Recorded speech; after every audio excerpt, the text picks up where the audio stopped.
Cette semaine à l'émission, on fait honneur à des initiatives de femmes qui ont du front tout le tour de la tête, des femmes dénichées par notre collègue Brigitte Bédard. Et on parle de leadership, de soins aux personnes seules et d'immigration. Bref, on n'est pas du monde.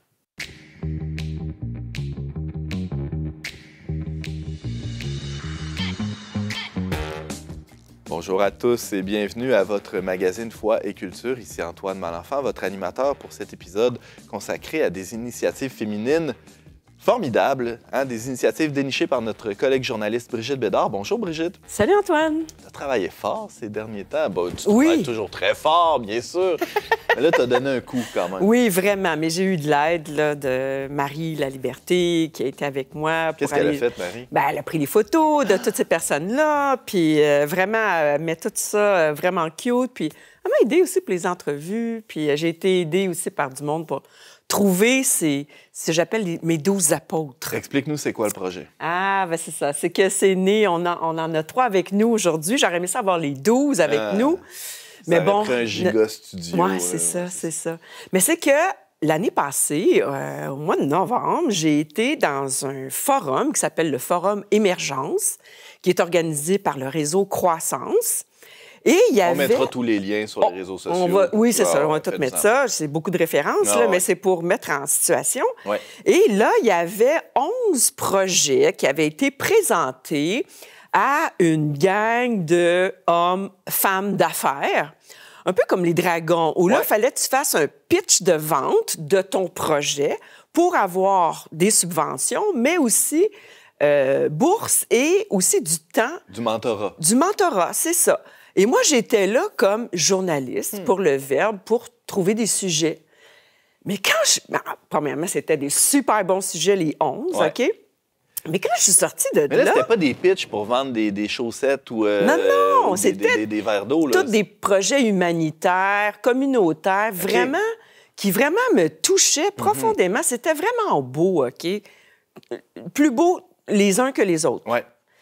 Et quand je suis sortie de là, j'ai dit, mais coudonc, sur les 11 projets, il y en a 9 qui étaient initiés par des femmes. Et ça tombait dans la même semaine qu'une chroniqueuse bien connue ici au Québec, Sophie Durocher, du Journal de Montréal, sortait un livre intitulé « Où sont les femmes? » Et moi, ça a fait comme... Ben moi, je le sais où ils sont, les femmes. Ils sont ici. Ils sont dans le cambouis. Tu sais, ils se salissent les mains, les pieds pour aider leur prochain. Alors, il y a déjà un gars qui a demandé ça à Jésus. C'est qui, ça, mon prochain? Alors, le prochain, c'est celui qui est à côté de moi, qui souffre, puis que ça me touche. Je me laisse toucher par son parcours, sa souffrance, son état. Puis, à l'intérieur de moi, il y a quelque chose qui dit qu'il y a un appel profond. Ça te met en marche. Oui, qui veut aider. Fait que j'ai téléphoné à toutes ces femmes-là. Elles n'ont pas toutes dit oui. Il y en a 8 qui ont dit oui, donc j'ai cherché les 4 autres. Donc, ça a donné 12, parce que moi, je voyais ça comme les 12 apôtres, 12 missionnaires là, qui partent sur le terrain pour aider le prochain, parce que c'est ça, être chrétien. Puis, mais dans la réalité, sur le plancher des vaches. Oui, des femmes qui sont mues par leur foi, mais qui s'en tiennent pas à des idées ou à des concepts, mais que c'est une foi qui les met en action, qui les mène à aider leur prochain. Puis qui sont souvent assez low profile. Tu sais, c'est ça le travail de terrain. C'est pas, ça flash pas. C'est pas, on est porté à l'oublier, on est porté à pas les voir, mais si on ouvre les yeux, on voit que, mon Dieu, les femmes, ils sont là. T'sais. On va quand même déroger de ce low profile-là. On va mettre les projecteurs sur 3 d'entre elles aujourd'hui. Présente-nous qui t'a invité. C'est moi qui les présente? Oui, donc, avec plaisir.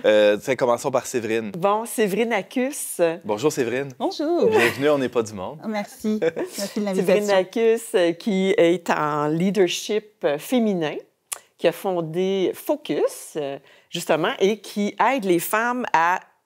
Je vais la laisser plus présenter. Bien sûr. Mais qui aide les femmes à voir, c'est quoi la différence entre un leadership féminin et un leadership masculin? Parce qu'il y a une différence. Je pensais qu'on était tous pareils. Non. Puis moi, je veux dire, juste l'avoir en entrevue, là, j'ai appris full à faire, puis j'ai pris des notes. Ensuite de ça, il y a Jeanne d'Arc Tremblay. Bonjour, Jeanne d'Arc. Jeanne d'Arc, qui est fondatrice, cofondatrice de Mission Visitation, qui va visiter les personnes esseulées qui ne peuvent pas se déplacer, qui sont à la maison et qui c'est un accompagnement spirituel. Elle va nous en parler plus. C'est génial parce qu'il y a quelques semaines, on recevait sur ce même plateau, en fait, on avait fait une émission complète sur le thème de la solitude. On voyait comment la solitude, c'est un enjeu où les gens vivent de plus en plus seuls. Il y a des statistiques qui le prouvent. C'est un mais besoin. Se sentent seuls aussi, bien souvent. Même s'ils sont entourés, il y a un sentiment de solitude profond. Donc, c'est très pertinent, cette œuvre-là. Ah oui, c'est vraiment un grand besoin. Alors, Jeanne d'Arc... Son curé, il a demandé « Voudrais-tu faire ça? » Puis elle a dit « OK. » Mais elle porte bien son nom. C'est une vraie Jeanne d'Arc. Ça sera en dernier segment d'émission. On écoutera votre histoire, votre témoignage. Merci d'être là, Jeanne d'Arc. Et puis, il y a Jade Bédard, qui a un beau nom de famille. Ben ouais. Ta soeur, ta cousine, ta fille? Non, pas de lien de parenté, mais les Bédards, c'est une grande famille au Québec. On a tous le même ancêtre quand même. Isaac Bédard. Et puis, Jade, elle a cofondé, elle aussi, Histoire d'espoir, qui fait, je dirais, on regarde le parcours migratoire des immigrants qui arrivent ici et comment c'est difficile pour ces familles-là. Et elle a été confrontée à ça, donc elle va nous parler de comment c'est le parcours du combattant, comment on peut raconter ces histoires-là de manière positive, j'imagine. Et le nom l'indique, qui apporte de l'espoir. Défaire des préjugés. Oui. Ah oui, il y a des préjugés sur l'immigration au Québec. Yes. Tu m'étonnes. Oui. Ben oui, c'est ça. Bienvenue, Jade. Merci beaucoup. Très heureux de t'accueillir aussi. Bon, ben, ça fait déjà... la table est mise, on peut dire ça. Merci, Brigitte. Puis on, ça fait plaisir. Sans plus attendre, plongeons dans cet épisode consacré au génie féminin.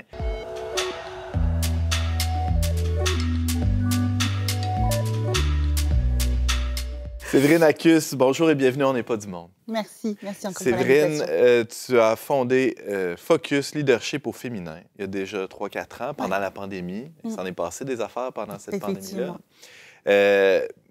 Raconte-nous la genèse avant de nous expliquer qu'est-ce que c'est. Là, on a besoin de savoir d'où c'est parti, cette idée-là, de développer un coaching typiquement féminin. Qu'est-ce que tu as vécu pour te mener à ça, Séverine? J'ai vécu beaucoup de choses. C'est ça, comment raconter en quelques minutes la genèse de ça. Mais c'est sûr, ça part de mon histoire. Ça part des choses que j'ai réalisées, mais aussi de mes erreurs, de prise de conscience, de tout un chemin d'introspection, en fait, qui m'a amenée à me redéfinir au fur et à mesure de ma vie. Donc, moi, je n'estime pas que je suis née de leader. Il y en a des fois, on les voit, là, enfants, jeunes, ados, on dit « Ah, il a du leadership, lui. » Moi, non. Moi, j'étais très low profile, très suiveuse, pour le coup.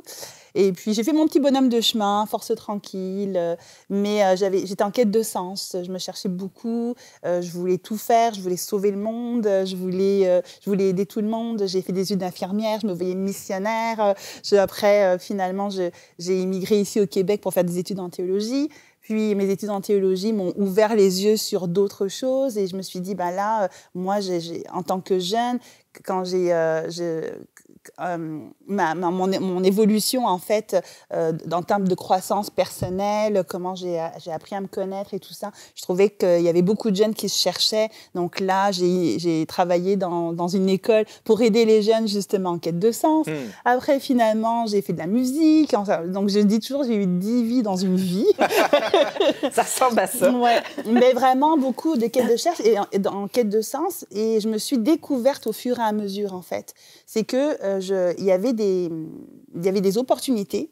On me proposait de pouvoir aider. Moi, je venais simplement pour aider. Et naturellement, c'est comme si mon leadership éclosait et que je faisais une différence, que ça prenait vie, que j'avais du succès dans tout ce que j'entreprenais. Mais moi, je ne m'estimais pas leader, mais les gens voyaient du leadership en moi. Et en fait, ça a pris quand même un petit peu de temps avant que je réalise ma valeur, en fait, en tant que leader, et que je puisse commencer, finalement, à m'approprier ça en me disant, je suis une leader, et j'aime aider, j'aime accompagner, j'ai des capacités de motiver, quand je parle, j'ai une certaine influence.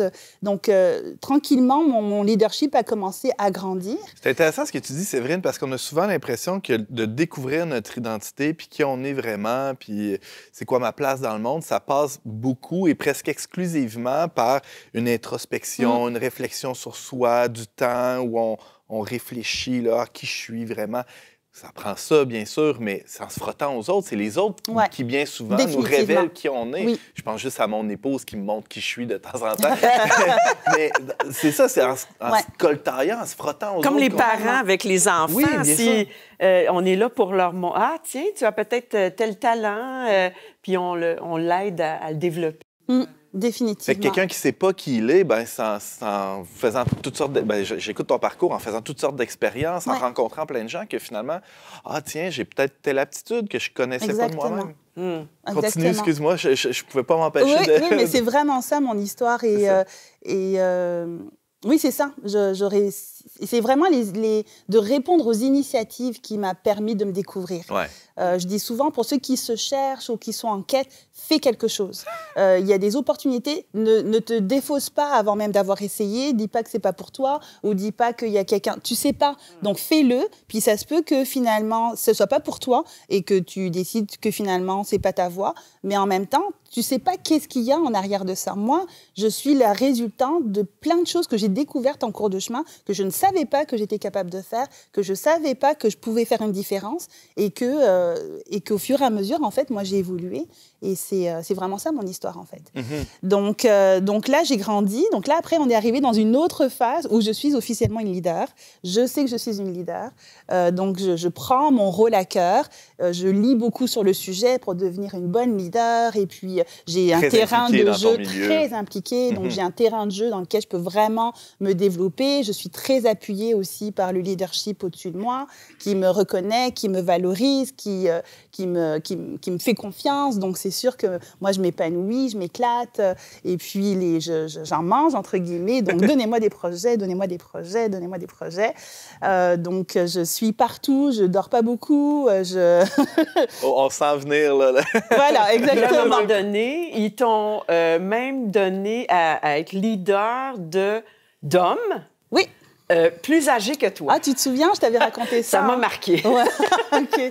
Ouais, c'est ça. En fait, on voyait mes capacités, puis à un moment donné, on m'a donné la responsabilité d'un département qui desservait, parce que j'étais en charge de la logistique et des événements, en fait, de l'organisation dans laquelle j'évoluais, qui est donc l'Église Nouvelle Vie. Et je me suis retrouvée à la tête d'un des plus gros départements, qui est la logistique des activités, des réunions, en fait. Donc, l'accueil, la sécurité, placeurs. Et c'était un gros département avec des chefs, des sous-chefs et des bénévoles. Donc, il y avait quasiment 400 personnes sous moi, avec bien sûr différents niveaux de leadership au-dessous de moi, mais quand même, c'est moi qui représentais ce département-là. Il y avait des hommes, effectivement, beaucoup plus âgés que moi. Et comme j'expliquais à Brigitte, ça a été un test intéressant qui explique beaucoup pourquoi je fais ce que je fais aujourd'hui. C'est que quand on m'a donné cette responsabilité, on m'a aussi donné des recommandations. On me disait, bon, ça, c'est un département qui n'est pas facile.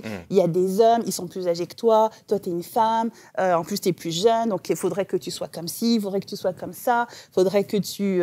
Donc, on m'a un petit peu mindé, entre guillemets, à avoir un leadership qui est quand même... Il faut que je prenne ma place. Il faut que je sache... Exactement. Donc, j'ai pris mes positions avec un petit peu un peu comme... J'aime donner cette analogie avec David quand on l'a envoyé pour combattre Goliath, puis qu'on lui a mis l'armure c'est ça. De soldat. Exact. Homme fort. Exactement. Et puis donc là, David, il l'a utilisé, puis finalement, il s'est rendu compte que non, c'est parce que c'est un peu ce qui s'est passé pour moi. Exact. Il n'y avait pas besoin. Non, c'est ça. Donc moi, et en fait, je l'ai fait pendant quelques temps. Mais j'avais l'impression que quand j'arrivais au travail, là, je revêtais mon armure. Donc, il y avait vraiment la Séverine dans le quotidien, puis il y avait Séverine au combat, entre guillemets. Et je me suis rendu compte qu'il y avait quelque chose qui sonnait plus juste Je disais à mes amis, j'ai l'impression de me dénaturer. Puis mais j'avais du mal à... Parce que quand on lit les livres sur le leadership, c'est ça aussi qu'on met beaucoup de l'avant.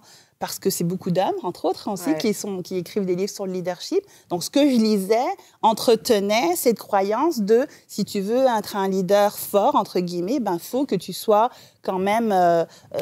tu t'affirmes, tu prends la place, puis, exact. Tu ne laisses pas marcher sur les pieds. Exact. Des solutions, puis tout à fait. Puis tac au tac.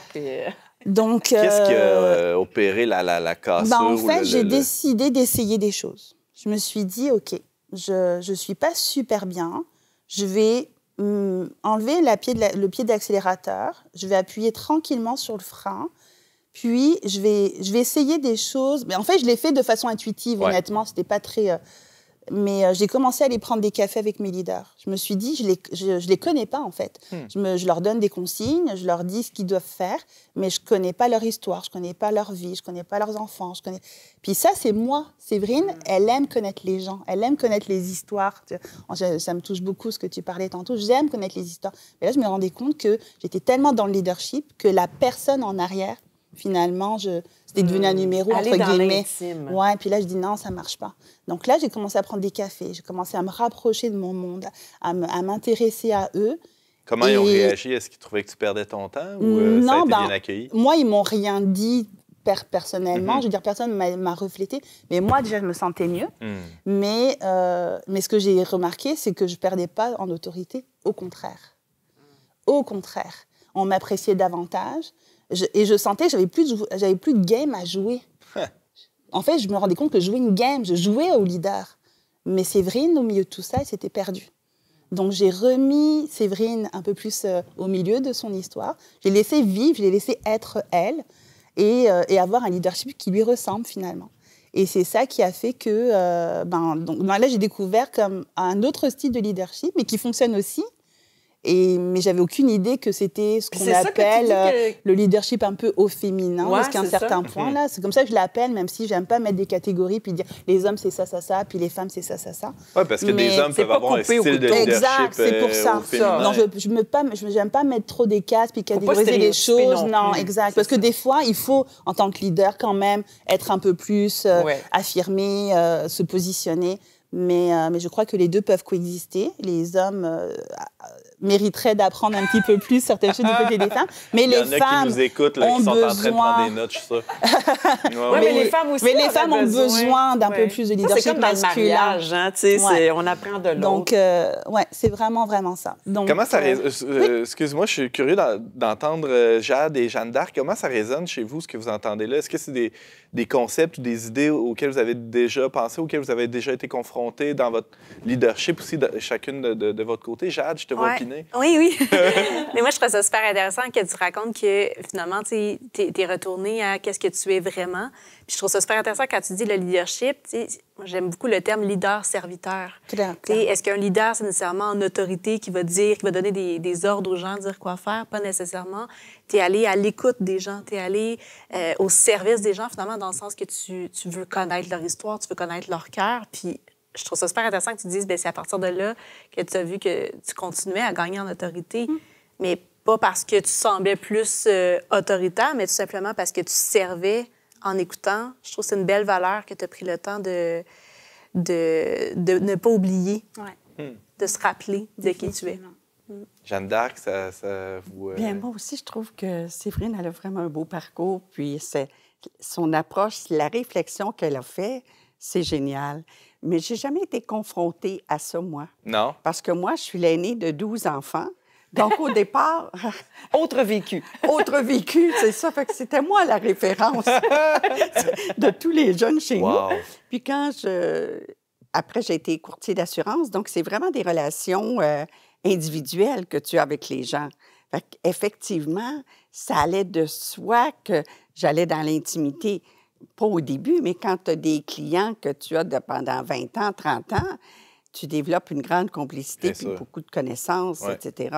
Mais je me serais sincèrement pas vue à la tête d'un gros groupe comme ça.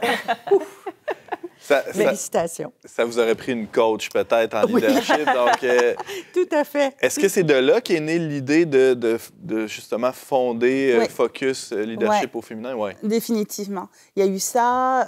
Quand je disais que je me suis donnée, je me suis brûlée aussi. J'expliquais effectivement à Brigitte dans une autre conversation que je me suis perdue justement à être tellement au service, entre guillemets, de tout le monde, que je me suis négligée en tant que personne, en tant qu'humaine.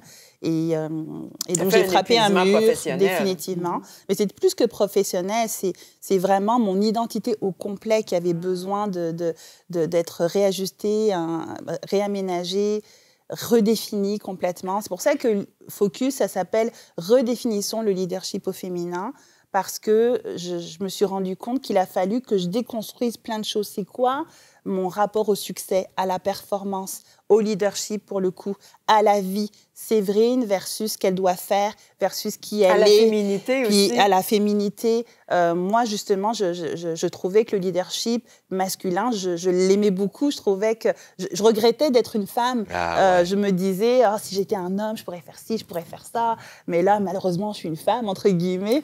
Alors, il a fallu que je puisse... Là, complètement. À essayer d'atteindre quelque chose. Autre chose que ce que l'on est, définitivement. Donc, toutes ces différentes étapes m'ont amené à chaque fois à des couches de profondeur, d'introspection, de se dire, Sèvres, qui es-tu? Qu'est-ce que tu veux? Et de redéfinir les choses. C'est quoi le succès pour moi? C'est quoi la performance pour moi? Une vie réussie, c'est quoi? Puis m'éloigner des injonctions que j'ai entendues depuis jeune dans ma famille, par exemple, ou dans les environnements dans lesquels j'ai évolué, puis d'avoir ma propre définition. Qu'est-ce que je veux? À la fin de ma vie, de quoi j'aimerais qu'on se souvienne de moi? Puis quelles actions je dois mettre en place pour être sûre d'y arriver et de ne pas avoir des regrets. Donc, aujourd'hui, oui, je suis une leader, mais j'aime parler de la force tranquille du leader, par exemple.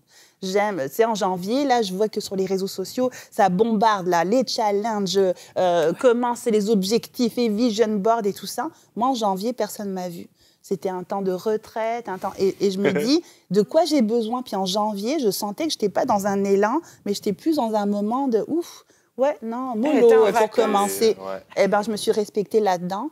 Alors, c'est ce que j'enseigne aux femmes, c'est apprends à t'écouter, regarde dans quelle saison tu es, et puis mets des actions en fonction de tes aspirations et non pas en fonction de l'environnement ou de ce qu'on t'a toujours dit que tu devais être ou de ce que tu devais faire. Séverine Acus. On a le goût de s'inscrire à ces ateliers. Fondatrice de Focus Leadership au féminin. On mettra les références, évidemment. Oui, c'est quand même... est-ce que je peux m'inscrire, moi? Non, OK, non. Bon, c'est pas grave. Merci infiniment. Beaucoup. Mais il y a tout le rapport au cycle féminin dont elle n'a pas parlé, mais bon. Oui, il y aurait beaucoup de choses à Une autre raconter, émission, Ah, peut-être. mon Dieu. Oui, mais hein? Oui. Ouais. Bon, merci infiniment. Merci.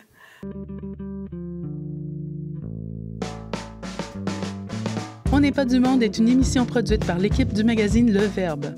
Pour vous abonner gratuitement et recevoir 8 numéros par année, visitez leverbe.com/abonnement. Jade Bédard, bonjour, bienvenue On n'est pas du monde. Merci beaucoup. Ravi de t'accueillir ici. Tu es intervenante, technicienne en travail social? De formation. De formation. Oui. Tu travailles en milieu scolaire pendant quelques années, en milieu aussi de santé et services sociaux. Mais au cours de tes expériences, a émergé une idée. Raconte-nous ce qui s'est passé. Oui. Donc, oui, c'est ça. Moi, j'ai fait ma formation technique en travail social. Donc, j'ai fait différents emplois dans le communautaire et tout. Puis, pendant 6 ans, j'ai eu le privilège de travailler comme intervenante communautaire scolaire auprès des personnes immigrantes. Donc, je travaillais pour un organisme communautaire dans les écoles primaires et mon mandat, c'était d'accueillir les parents d'élèves immigrants. Et comme on sait, il y a eu d'énormes vagues d'immigration pendant plusieurs années. Donc, mon rôle, c'était d'accueillir les parents, dresser avec eux tout le parcours migratoire, donc combien de pays ils ont dû traverser avant d'arriver au Canada, les raisons de l'immigration. Si les enfants même avaient connu la guerre. Exactement, ou des trucs comme ça. Des traumas. Il y a la guerre, mais il y a énormément d'autres traumas, d'autres raisons qui faisaient qu'ils pouvaient quitter leur pays. Ouais. Donc, c'était un peu d'amener ce rapport-là à l'école pour dire, bon, ben, tu sais, l'enfant, il a vécu ça, ça, ça. Donc, comprendre un petit peu d'où venait l'enfant avant d'être capable de lui permettre d'avancer dans son parcours scolaire. Mais mon rôle, c'était aussi de les accompagner dans leur intégration. Je les référais aux ressources communautaires, je les référais aux différents services qui pouvaient les aider. Donc, ça me permettait, d'entendre des histoires, des fois des histoires d'horreur. Ouais. Pour vrai, c'était des histoires que j'aurais jamais pu imaginer moi-même, mais aussi de pouvoir voir leur quotidien, de leur intégration. J'allais les visiter à domicile. Je voyais vraiment beaucoup de leur effort pour s'intégrer. Et l'autre côté de la médaille, c'est que j'entendais aussi dans les équipes écoles, eux qui voyaient seulement l'enfant, souvent des commentaires un petit peu plus de préjugés. Donc, ouais, mais là, le parent, il s'en occupe pas. Ou, ouais, comment ça que son parent, il apprend pas le français? Il a choisi d'immigrer au Québec, il devrait apprendre le français. Et moi, je faisais face à des parents qui faisaient tous leurs efforts en ayant eux-mêmes leur propre trauma. Des parents qui ont vécu, des fois, là, j'ai des familles qui ont traversé la jungle de pays en pays. Ça leur a pris 1 an avant d'arriver au Québec. Ils sont enfin en sécurité au Québec. Et là, ils doivent s'intégrer avec souvent peu de ressources. Donc, apprendre le français, c'est pas quelque chose qu'ils ne voulaient pas, mais c'était quelque chose qui était une étape parmi tant d'autres. Sans parler de la jungle administrative aussi qu'ils devaient traverser une fois rendus ici. Là, c'est tellement de ministères, de paperasse à remplir. Ça doit être un peu déroutant quand on n'est pas accompagné pour ces gens-là de s'y retrouver. Oui. T'étais-tu désespéré des fois en voyant ça? Est-ce que ça t'a... Ça peut donner un coup là, sur le moral de voir justement, tu dis, des histoires d'horreur, des histoires... Et l'incompréhension de part et d'autre, là, de deux univers qui ont de la misère à se comprendre, à se parler. Oui. Bien, dans mon rôle d'intervenante, c'est sûr que quand tu veux aider quelqu'un et que les ressources sont limitées, oui, je pouvais faire face à une forme de désespoir pour ces personnes-là. Et principalement, j'aidais beaucoup les personnes qui étaient en demande d'asile. Donc, les demandeurs d'asile avaient certains accès de moins que d'autres statuts de migration, comme par exemple, il n'y avait pas accès aux allocations familiales, pas accès à l'allocation pour aller apprendre le français, pas accès aux garderies subventionnées pour leurs enfants en bas de 5 ans. Donc, des fois, on veut les aider à s'intégrer, mais il y a tellement peu de ressources qu'on ne peut pas faire grand-chose, finalement, pour les aider. Donc, c'était plus là le sens de désespoir là, que des fois je pouvais rencontrer. Oui, d'impuissance. Comment tu as transformé ça en quelque chose... En espoir. En histoire d'espoir. Donc, durant la pandémie, moi, comme je disais, j'étais dans les écoles, j'avais des grands projets et tout. Pandémie, pouf, j'étais en télétravail, tous les projets étaient morts. Et là, moi, je suis une fille de projet. Fait qu'il fallait absolument que... C'est pas question que tu restes dans ton salon à te tourner les pouces. Non, puis c'est sûr, mon rôle était encore de les écouter, de les référer aux ressources et tout, mais je suis vraiment une fille de projet. Et là, j'ai pensé à certaines de mes familles que j'ai accompagnées, que j'étais tellement impressionnée de voir leur débrouillardise, leur persévérance, leur courage. Je les trouvais tellement bons de faire tous les efforts du monde pour s'intégrer malgré les découragements qu'ils pouvaient vivre. Et j'ai eu envie de leur donner la possibilité de le raconter. Et ça a commencé avec la famille, qui est une famille tellement sur mon cœur, une femme qui s'appelle Joy, qui a fait maintes tentatives pour aller apprendre le français, mais qu'à chaque fois, ça ne fonctionnait pas. Elle a traversé, essayé d'aller apprendre le français pendant que sa fille a eu une tumeur du cerveau. Donc, opération après opération et tout. Elle a continué à aller apprendre le français. C'est une femme incroyable. Et j'ai voulu qu'elle raconte son histoire. Donc, je lui ai demandé au début, c'était juste sur son cellulaire. Là. Je dis, filme-toi chez toi, raconte-nous ton histoire. Et avec ma bonne amie, qui était mon ancienne collègue, Christina Bastien, on a eu plusieurs discussions. Christina Bastien, elle est photographe et vidéaste. Et elle avait la même envie sur son cœur de faire raconter ces histoires-là de nouveaux immigrants, mais aussi dénoncer un peu la réalité des demandeurs d'asile, donc le manque d'accès qu'ils ont à certaines ressources qui les empêchent de s'intégrer. Donc, elle a voulu amener ce vidéo-là un petit peu plus loin, puis avec ses qualités, ses compétences, bien, on a voulu aller filmer Joy et finalement plusieurs autres familles immigrantes, leur permettant de raconter leur parcours. Mais surtout, ce qu'on voulait mettre en valeur, c'était leur courage, leur débrouillardise, comment ils ont réussi à surmonter ces épreuves et finalement trouver une vie épanouie au Québec malgré les embûches. Vous êtes rendu à combien de familles sur le site Internet, là? Donc là, on en a 5 qui sont sur notre site Internet, mais à l'automne, on en a filmé 5 autres. Donc, ils devraient sortir au printemps. Là, on va avoir une dizaine d'histoires qu'on va pouvoir raconter. C'est quoi, si tu imagines le parcours idéal pour ces histoires-là? Qu'est-ce que tu aimerais, comment tu aimerais que ça soit diffusé? Qui t'aimerais rejoindre, Jade, avec... ce site-là, mais en fait, surtout son contenu, c'est-à-dire l'histoire des gens que vous avez rencontrés. Oui. On a vraiment 2 publics, en fait.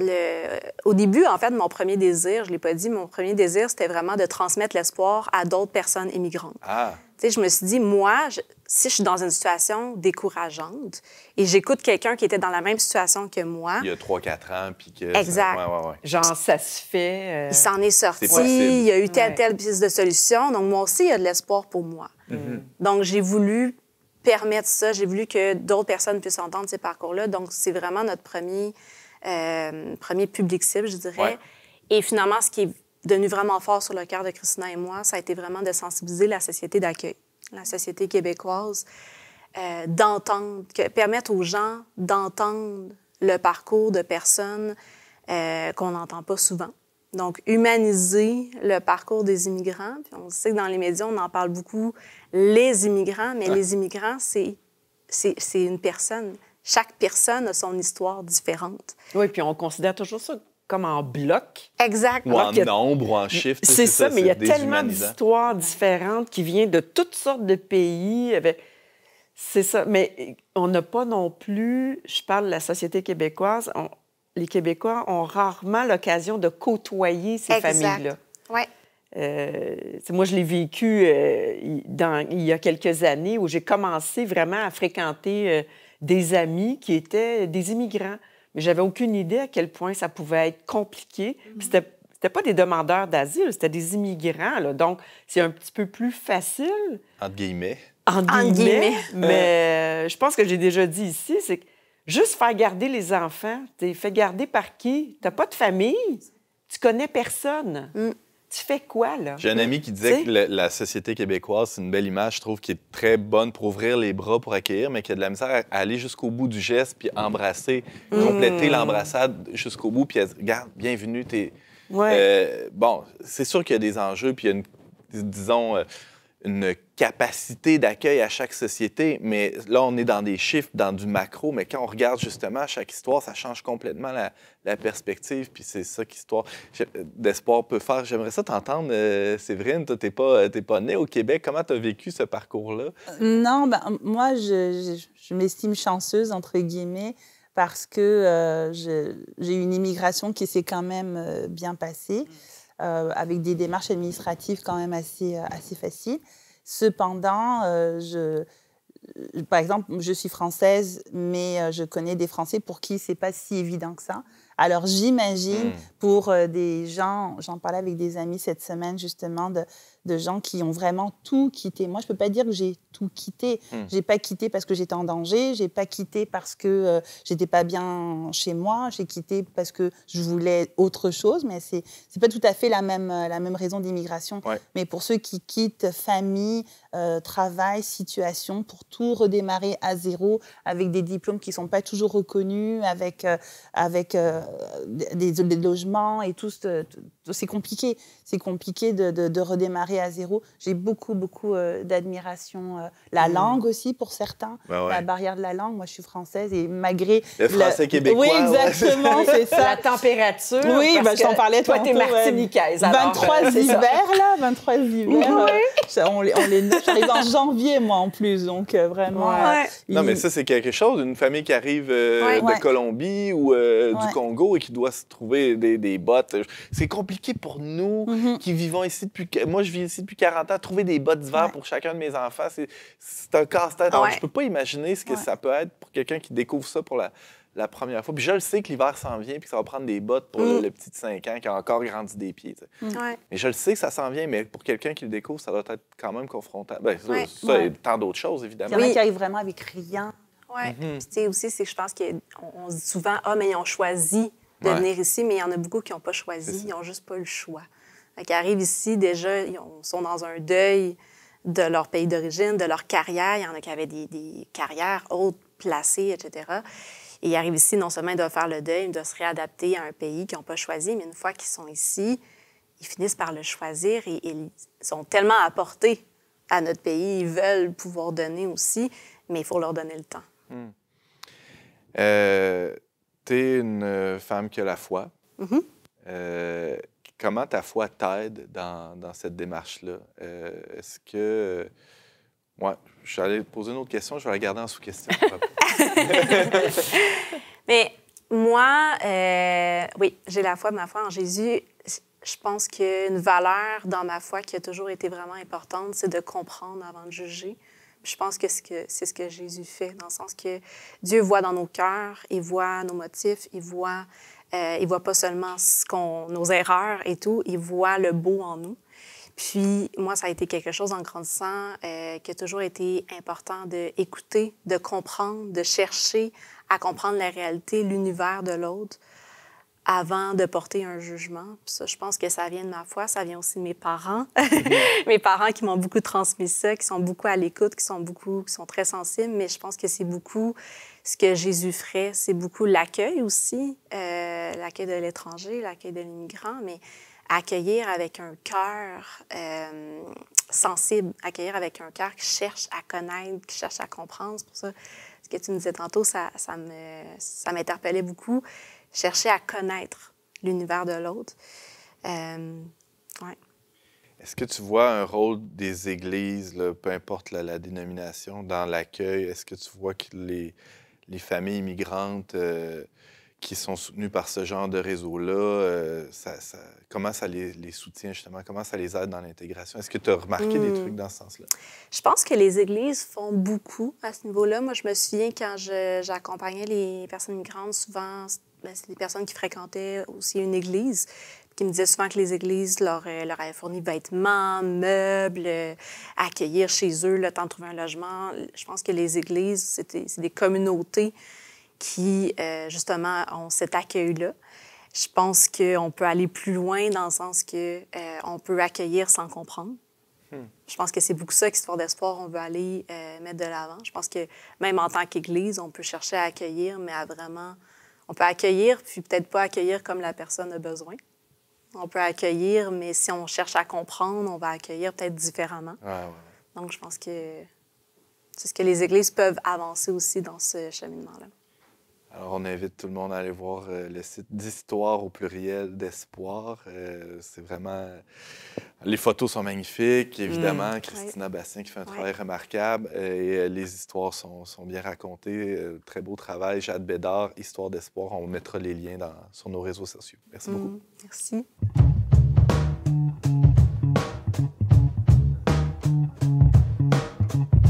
Jeanne d'Arc Tremblay, bonjour et bienvenue On n'est pas du monde. Bonjour Antoine, très heureuse d'être ici avec tout vous. Le plaisir est pour nous. Jeanne d'Arc, vous avez cofondé Mission Visitation. Qu'est-ce que c'est que cette bébite-là? Racontez-nous. Bien, en fait, tout le monde sait, c'est reconnu mondialement que la solitude, c'est vraiment la COVID, si vous voulez, du siècle. Là, parce que l'épidémie du siècle, puis ça va continuer, ça ne va pas diminuer. Même qu'en Angleterre, ils ont un ministère de la solitude. C'est pour comprendre depuis 2015 à peu près. Ça nous prendrait ça ici au Québec, hein, oui, effectivement. Bon, on va commencer à Saint-Hyacinthe, là, puis on va développer ça par la suite. Jeanne d'Arc comme ministre de la solitude, ça serait bien, ça. J'adore le terme. Mais on va se contenter pour le moment de missionnaire de la visitation. C'est déjà pas mal. Oui, tout à fait.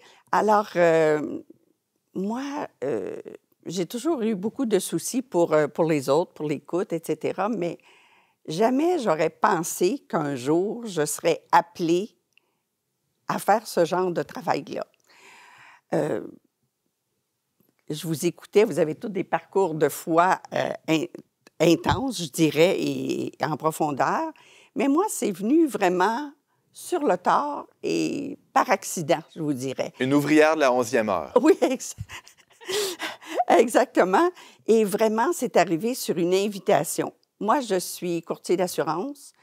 J'ai toujours été pendant 50 ans. J'assure des autos, des habitations, des choses comme ça. Donc, c'est très... Mais je suis très près de l'humain et de tout ce qui pourrait bouger. Et j'ai une cliente qui m'appelle pour me dire, « Jeanne d'Arc, j'ai un service à te demander. » Alors, je dis oui, quelle que soit ta demande, c'est oui.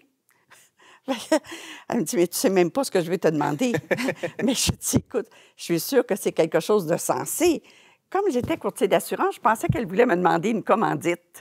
C'est pour... Fait que j'ai dit, aucun problème. Pour un tournoi de baseball oui, ou c'est pas, ça, une affaire de même. Là. Mais elle s'est fait avoir full pin. Oui, c'est ça. Alors, j'ai dit, oui, écoute, shoot, ta demande est acceptée. Bien, c'est parce que je voulais te demander de m'accompagner à l'équipe pastorale. Hey, là, une chance que j'avais dit oui 3 fois, parce que j'aurais dit non. Écoute, j'étais décontenancée, mais j'ai dit, veux-tu bien me dire pourquoi tu me demandes ça à moi? Écoute, je vais même pas à l'église. Je suis une fille d'une fois de temps en temps. Tu sais, là, à Pâques, à Noël. Pas plus que ça? Ben non, tu sais, vraiment pas. Bien, elle dit, tu sais, Jeanne d'Arc, je te regarde aller, là.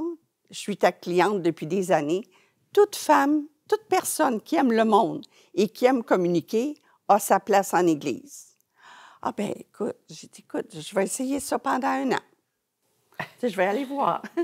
C'était un piège, dans le fond, qu'elle vous a tendu. Non, mais cette femme-là, elle a vu quelque chose. Comme tu disais, Séverine, elle a vu le potentiel de Jeanne d'Arc. Tout à fait. Fait que je suis autour de la table, là, je suis avec des gens que je trouve très sympathiques, mais très ouverts, puis mon Dieu que je les aime. Mais je fais de la figuration parce que je comprends rien de leur langage, de tout ce qu'ils racontent. L'Esprit Saint par là, l'Esprit Saint par ici. Franchement, ils n'ont fumé du bon. Qu'est-ce que je vais faire avec ça? C'est quoi ce monde-là? Oui, c'est ça. Puis dans ma tête à moi, ben, je me disais, écoute, quand tu es en église, à part de prier puis être à genoux, qu'est-ce qu'ils font, là, tu sais?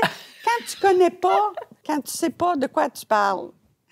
Et là, alors, vous faisiez la pancarte là, dans ce comité-là. Ouais, c'est ça, exact. Figurante. Oui, figurante, exactement. Mais j'aimais vraiment beaucoup le monde. Puis là, je me suis habituée. Puis là, j'ai commencé à aller à la messe. Et j'aimais beaucoup le prêtre, qui est Jacques Lamoureux, qui était le prêtre. Et c'est quelqu'un qui venait me chercher par ses propos.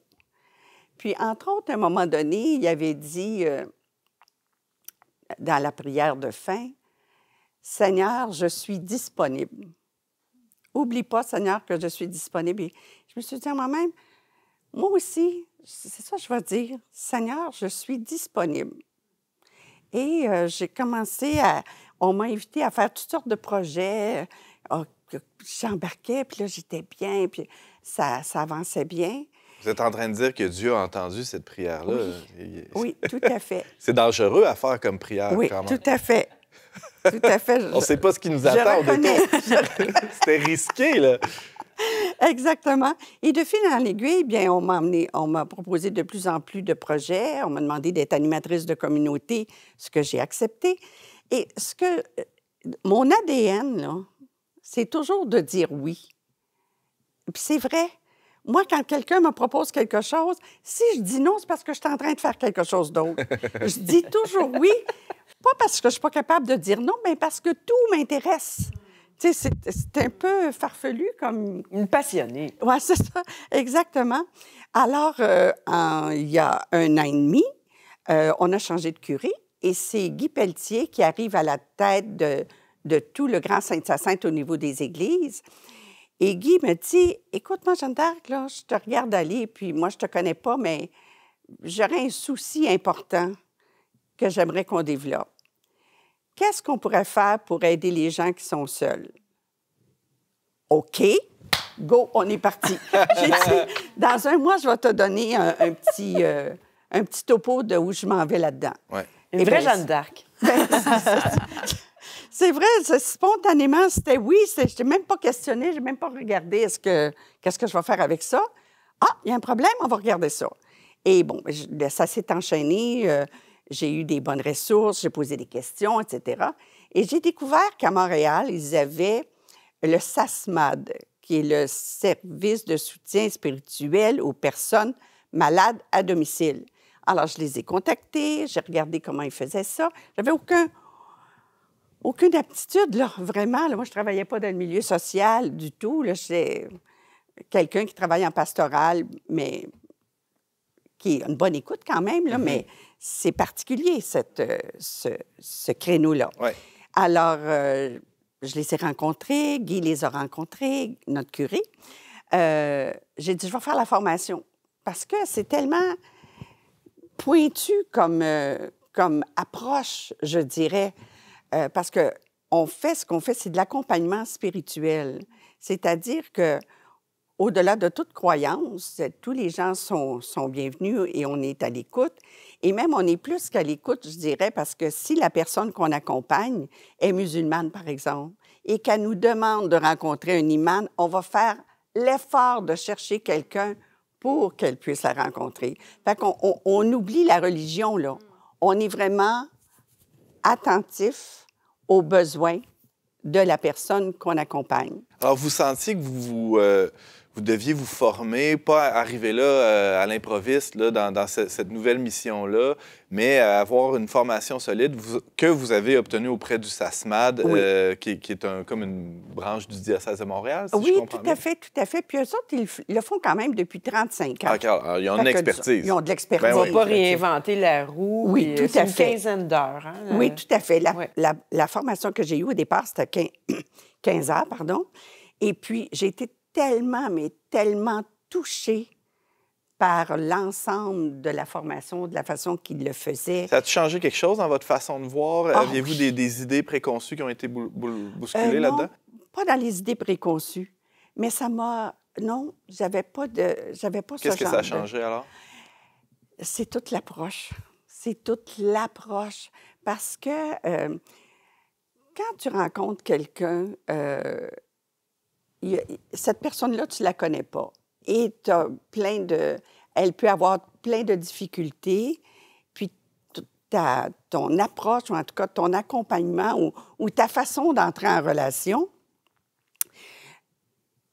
est toujours biaisée par rapport à ce que tu es. Mais dans la formation qu'on reçoit du SASMAD, qui est vraiment hautement en accord avec l'Esprit Saint, ou en tout cas sous sa bénédiction, je dirais, ils disent toujours, la personne que tu vas rencontrer, c'est le Seigneur que tu vas rencontrer. Ça fait toute la différence parce que tu te prépares mentalement à aller rencontrer quelqu'un qui a le Seigneur en lui-même. Qui est l'image de Dieu, qui est à l'image de Dieu. Ouais, oui, Ça a même changé quelque chose dans ta relation, toi-même avec ta sœur. Oui, tout à fait. Alors moi, ma sœur, elle souffre d'Alzheimer et j'étais complètement paniquée parce que je connaissais la femme merveilleuse qu'elle était, qui parlait beaucoup puis qui était toujours souriante. Et là, bon, on est très près l'une de l'autre. Là, la maladie se dégrade, puis elle devient colérique avec moi. Puis moi, je veux comprendre. Je veux entrer en relation avec elle. Là. Je veux communiquer. Ah, oui.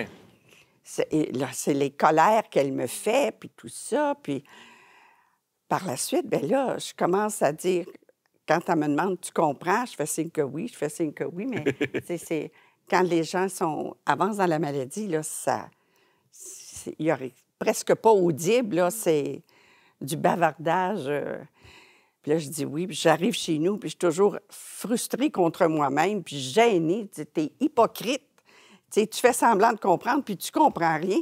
Je me remets en question. C'est tellement douloureux, cette période-là. Quand j'ai fait la formation du SASMAD, ça a tout changé. C'est plus ma sœur que je vais rencontrer. C'est le Christ lui-même que je vais écouter. Ça a l'air singulier, là, puis peut-être un peu farfelu, mais si vous saviez comment ça m'habite, cette idée-là d'aller rencontrer le Seigneur dans toute autre personne que tu es. En tout cas, c'est vraiment magnifique. Parce qu'on voit au-delà. Oh, excuse-moi. Oui. Non, vas-y. C'est juste parce qu'on voit au-delà de la personne. Oui. C'est ça que ça fait. On la réduit pas à sa maladie ou son trouble, ou je sais pas trop. Tu vois vraiment l'âme de la personne, son esprit, son cœur. Oui. Je pense que c'est ça que ça fait comme différence. Oui, vraiment. Vraiment. Puis, tu sais, c'est tellement apaisant. C'est presque...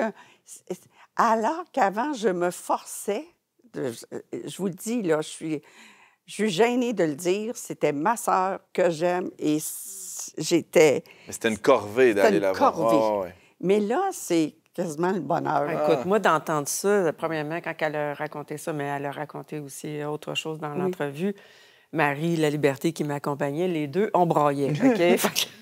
Puis là, en plus, moi, ma mère, elle vit avec l'Alzheimer. Oui. Elle est là. Puis moi, je vis ça, là. Oui. J'ai peur d'aller la voir. Je sais plus quoi lui dire. Je comprends rien de ce qu'elle me dit, tu sais. Oui.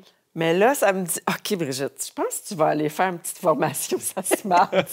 Ou tu vas appeler Jeanne d'Arc. OK, Jeanne d'Arc, là. Coach-moi. Coach-moi. Qu'est-ce qu'il faut que je fasse? Oui, tout à fait. Fait que comme je reviens à la formation, j'ai dit, c'est ça que ça nous prend. Ouais. Donc, puis, nous, les êtres humains, là, quand on va chez quelqu'un ou quand on va rencontrer quelqu'un, surtout qu'on sait qu'elle est vulnérable, on veut faire, on veut aider, on veut être proactif.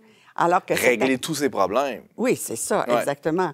Alors que dans l'accompagnement spirituel, c'est vraiment d'être à l'écoute de l'autre pour qu'elle puisse se raconter, pour qu'elle puisse s'exprimer, qu'elle ait tout le temps, tout son temps à elle, vraiment très concentrée. Alors, c'est une visite d'1 heure par semaine. Et je dois dire que c'est exigeant parce que ce que je dis à nos bénévoles qui ont eu la formation, et on va commencer bientôt à rencontrer des accompagnés, des visités. Et dans le fond, c'est un bénévolat de 3 heures. Ça te prend au moins 1 heure pour te mettre en action, pour te sortir de ton quotidien, de ce que tu viens de faire, de la rencontre que tu viens de vivre ou du travail que tu viens de faire. Ensuite de ça, tu passes ton heure avec la personne. Ouais. Mais tu ne sais pas, quand tu vas sortir de là, dans quel état tu vas être, de ce que tu vas avoir entendu, des difficultés que tu vas avoir eues, peut-être des hésitations où tu veux comprendre, puis là, tu ne sais pas où tu t'en vas avec ça. Alors après, il va falloir décanter parce que tout ce que tu as entendu, il ne faut pas que tu le portes sur tes épaules. Et il faut que tu t'en... Je dirais pas que tu t'en éloignes, mais il faut vraiment que tu sois là, ici et maintenant, mais pas... Qu'est-ce que ça a de différent comme... là, déjà, je pressens un peu la réponse là, avec ce que vous venez de dire, Jeanne d'Arc, mais c'est des gens qui vivent seuls ou qui sont malades ou les deux, mais qui ont déjà des services sociaux qui les visitent, des travailleurs sociaux, des fois des auxiliaires de soins qui viennent les aider, ergothérapeutes qui peuvent les aider. Mais c'est quoi la particularité de Mission Visitation que ces autres intervenants... Il y en a de la visite, entre guillemets. Il y a des gens qui viennent les visiter, puis sûrement de manière assez attentionnée pour la plupart des cas. Où est-ce que ça se démarque, là, votre approche? J'aime tellement ta question parce que je Merci, ça me fait plaisir. De façon spontanée. C'est mon travail. Moi, j'ai accompagné mon frère qui a reçu les soins palliatifs à domicile. Alors, j'ai rencontré les médecins, des psychologues, des orthopédistes, des gens qui aident aux gens là, pour savoir comment bouger, etc. Ergothérapeute. Ergothérapeute, je cherchais le mot, merci.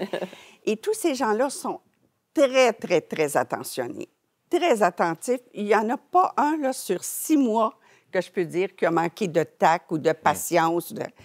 Mais ça s'enchaîne, ça sert dans quelque chose de soin. Comme par exemple, très concret, la psychologue est là, puis elle dit « Bonjour, M. Baudin, vous avez bien dormi cette nuit? »« Ah non. Ah, mais là, il faudrait peut-être voir en parler à votre médecin. » Elle n'a pas laissé expliquer ce qu'il avait vécu. Peut-être qu'il faudrait ajuster votre médication. On va tout de suite arriver avec une solution médicale. Exactement. Et même le médecin qui était une perle, les soins palliatifs à domicile, je ne pensais jamais que ça pouvait être ça. Et ce médecin-là était tellement attentive. Elle disait toujours, « Ah, M. Baudin, voyez la médication, là, on a réussi à stabiliser ça. Mais on était toujours dans le... Oui, faire. Dans le faire. Mm-hmm. Tandis que... Puis, et quand Guy me parlait de ça, là, j'ai fait le switch immédiatement. Oui, c'est important.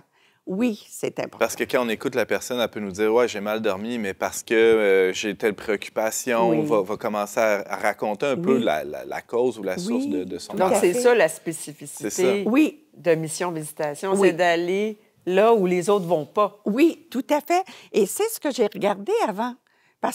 Mais ça, c'était clair pour moi que cette partie d'écoute-là, même les intervenants les plus soucieux, les plus délicats, n'ont pas le temps de le faire. Ah ouais, c'est ça. C'est pas parce qu'ils veulent pas, là, mais il y a un autre rendez-vous, puis ça swing. Et Dieu merci, il y a les bénévoles de Mission Visitation pour venir pallier ça. Alors, comment on peut vous rejoindre, Mission Visitation, si on est dans le coin de Saint-Hyacinthe? On appelle au presbytère? Oui. Bon, on a notre propre numéro, mais c'est un bon lien d'appeler au presbytère pour... Toutes nos secrétaires connaissent le numéro, c'est ça, exactement. Très bien. C'est sûr que d'abord, c'est un bénévolat que peu de gens peuvent faire parce qu'ils sont un petit peu dans la crainte, juste d'écouter qu'est-ce qu'on fait avec ça. Mais à l'heure actuelle, on a seulement 7 bénévoles. On va déjà avoir une nouvelle formation qui va commencer en avril pour une nouvelle cohorte parce que... Il y a de la demande. Il y a beaucoup de demandes. Jeanne d'Arc Tremblay, cofondatrice de Mission Visitation, merci infiniment de nous avoir partagé votre histoire. Ça a été un plaisir. Merci. Vous avez un commentaire, une suggestion ou une question pour l'équipe d'On n'est pas du monde? Contactez-nous via les pages Facebook et YouTube du Verbe Média ou écrivez-nous directement à onpdm@le-verbe.com. C'est déjà tout pour cet épisode d'On n'est pas du monde, mais avant de se quitter, je ne peux m'empêcher de vous recommander chaudement la série de reportages que Brigitte Bédard a concoctée. C'est une 12aine de portraits de femmes. Oui. C'est en ligne ces jours-ci sur notre site web. Allez voir ça, leverbe.com. 12 portraits de femmes qui, à la suite du Christ, se sont retroussées les manches. Oui. On avait sur le terrain. 3 spécimens formidables ici sur le plateau. Alors, allez lire ça, les reportages de Brigitte Bédard. Merci, Brigitte, d'avoir été avec nous. Ça fait vraiment plaisir. Séverine Acus, de Focus Leadership au féminin. Merci infiniment. Merci encore. Jeanne d'Arc Tremblay de Mission Visitation. J'avais un blanc de mémoire. Merci beaucoup. Et Jade Bédard, on peut aller voir Histoire d'espoir au pluriel. Les liens seront sur nos plateformes de réseaux sociaux. Merci, Jade. Merci à vous d'avoir été avec nous et on se dit à très bientôt pour un autre épisode d'On n'est pas du monde.